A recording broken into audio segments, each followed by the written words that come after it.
मऊसूत जाळीदार चिकासाठी इथे 1 लिटर दूध घेतलेले आहे, पिशवीतील दूध आहे. तर इथे चिक घेतलेला आहे 1 फुलपात्र, तसेच गूळ घेतलेला आहे 1.5 वाटी.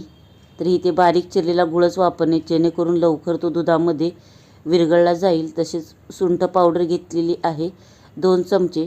तसेच छान आपल्याला गूळ आणि सुंठ पावडर ह्यामध्ये मिक्स करून घ्यायची आहे आणि मिक्स केल्यानंतर अशा प्रकारे छान गाळूनही घ्यायचे आहे. गाळल्यामुळेच टेक्स्चर छान येते. तर एका भांड्यामध्ये पाणी गरम करण्यासाठी ठेवून त्यामध्ये रिंग टाकून हे चिकाचे भांडे ठेवून आपल्याला 20 मिनटं हा चिक मध्यम आचेवर शिजवून घ्यायचा आहे. आणि शिजल्यानंतर थंड करून फ्रीजमध्ये अर्धा तास ही थंड करून घेतल्यानंतर ह्याला कट करायचं आहे. तर पाहू शकता असा मऊ जाळीदार चिक आपला तयार आहे. याची सविस्तर रेसिपी आपल्या चॅनलवर अपलोड झाली आहे, त्याची लिंक डिस्क्रिप्शन बॉक्समध्ये देईन, तेव्हा नक्की चेक करा. अशा साध्या सोप्या रेसिपीसाठी प्लीज चॅनल सबस्क्राईब करा. थँक्यू.